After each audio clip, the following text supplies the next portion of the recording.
Salam, selamat malam saudara-saudaraku dimanapun saudara berada.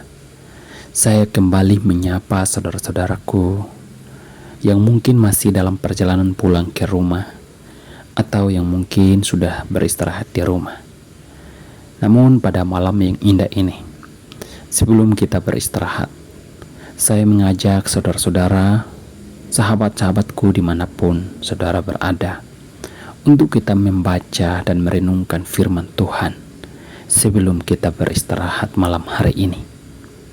Namun sebelum kita merenungkan firman Tuhan pada malam hari ini, saya mengajak saudara-saudara untuk kita berdoa. Mari kita berdoa. Bapa di surga, terima kasih atas penyertaan-Mu. Kami sangat bersyukur dan bangga kami punya Tuhan seperti Engkau ya Bapa. Dan pada malam hari ini, sebelum kami beristirahat, kami mau membaca dan merenungkan firman-Mu. Karena kami tahu, firman yang kami renungkan setiap hari, itulah yang akan menguatkan dan meyakinkan iman kepercayaan kami di dalam Engkau ya Tuhan. Dalam nama Tuhan Yesus kami siap merenungkan firman-Mu. Amin. Saudara-saudara, firman Tuhan pada malam hari ini dalam 1 Tawarik pasal 2 ayat 1 sampai ayat yang ke-55. Di sana kita melihat tentang garis keturunan bangsa Israel. Dan ada dua hal penting yang perlu kita perhatikan dalam bacaan kita pada malam hari ini. Yang pertama, Daud. Adanya Daud melalui Isai menunjukkan bahwa silsilah ini memberikan hubungan kepada bangsa Israel yang kembali dari pembuangan di Babel untuk kembali hidup dalam rencana kerajaan Daud, yaitu kerajaan Allah sendiri. Hal ini dengan jelas dalam ayat yang ke-15. Yang kedua, Kaleb bin Hezron. Penulis kitab Tawarik tidak menyamakan Kaleb di sini dengan Kaleb dari kisah Yosua. Hubungan dari nama Kaleb adalah keturunannya, yaitu Bezaleel, yang terkait erat dengan pembangunan kemah pertemuan dan tabut perjanjian. Hal ini bisa kita lihat dengan jelas dalam Keluaran pasal 31 ayat 2 dan Keluaran pasal 35 ayat yang ke-30. Rencana penyembahan umat Israel oleh Musa dilanjutkan dengan penyembahan di Bait Allah. Dengan demikian, bangsa Israel harus kembali menjadi umat yang menyembah Tuhan di Yerusalem sesuai tradisi yang diwarisi di dalam silsilah ini. Hal ini dengan jelas dalam bacaan kita pada malam hari ini dalam ayat yang ke-18 sampai ayat yang ke-20. Ketika bangsa Israel berada dalam pembuangan, mereka tidak terlepas dari sejarah perjalanan bersama dengan Tuhan. Namun ketika mereka kembali ke Yerusalem, mereka perlu menata kembali kehidupan mereka. Fokus dan perhatian mereka hanya kepada rencana Tuhan. Dari renungan singkat malam hari ini, kita dapat belajar dalam kehidupan kita yang mungkin ada kalanya kita meninggalkan komunitas orang percaya, lalu kembali lagi ke rumah ibadah dan berdoa bersama dengan orang-orang percaya.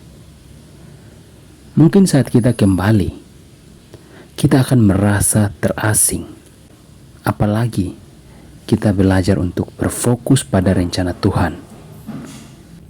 Namun, mengingat kembali penyertaan Tuhan dalam setiap tahun-tahun yang sudah kita lalui bersama dengan Tuhan, kita melihat sendiri betapa besarnya pertolongan Tuhan di dalam kehidupan kita.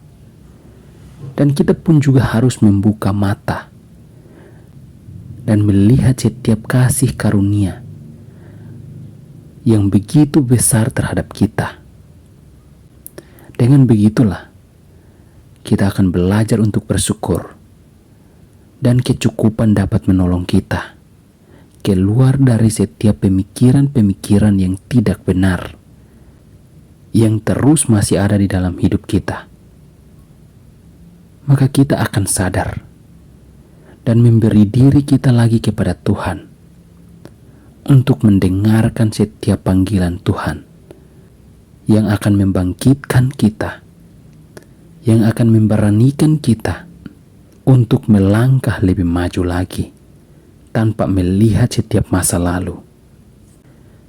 Berjalan bersama dengan Tuhan seringkali tak mudah. Hati yang bercabang dapat membuat kita akan menjauh dari Tuhan.